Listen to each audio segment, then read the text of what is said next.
दक्षिणी लेबनान में इजराइल लगातार युद्ध लड़ने का इरादा पक्का कर रहा है। ट्रंप की डील और ईरान की वार्निंग से बेपरवाह नेतन्याहू लेबनान पर कब्जा जमाए रखना चाहते हैं, तो दूसरी तरफ लेबनान के किले पर कब्जा जमाए रखने के लिए इजराइल के सामने सैनिकों का संकट खड़ा हो सकता है। इजराइल के कंट्रोल वाले पश्चिमी यरूशलेम में ऐसा कोहराम लगातार नजर आ रहा है।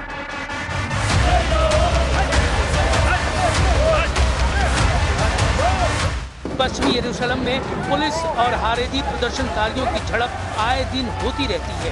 हारेदी प्रदर्शनकारी वो लोग हैं जिन्होंने सेना में भर्ती के खिलाफ मोर्चा खोला हुआ है। हारेदी यहूदियों की रैली नेतन्याहू को बार बार चैलेंज कर रही है।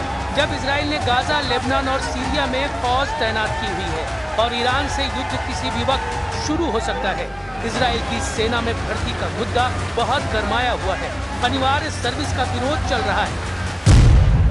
इस विरोध का सेंटर पॉइंट वो हारेदी यहूदी समुदाय है जो नहीं चाहता कि उस पर सेना में अनिवार्य सर्विस का दबाव डाला जाए। इसी डिमांड के साथ हजारों लोग आए दिन इजराइल के शहरों में प्रदर्शन करते रहते हैं।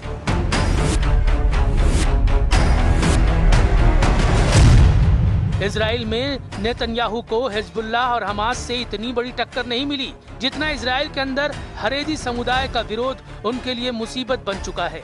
भ्रष्टाचार के मुकदमों के अलावा अब ये भीड़ नेतन्याहू पर आग बबूला है। ये लोग युद्ध में नहीं जाना चाहते। हारेदी यहूदियों की दलील है कि पवित्र किताब तोरा का अध्ययन इजराइल की हिफाजत करता है।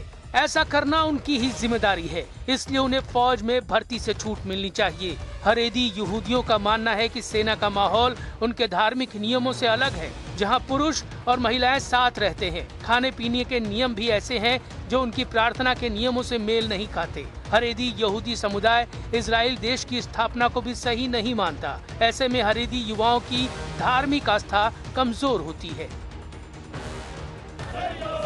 अब तक हारेदी यहूदी समुदाय को सेना में भर्ती से छूट रही है, लेकिन सुप्रीम कोर्ट के आदेश के बाद इसे खत्म किया गया है।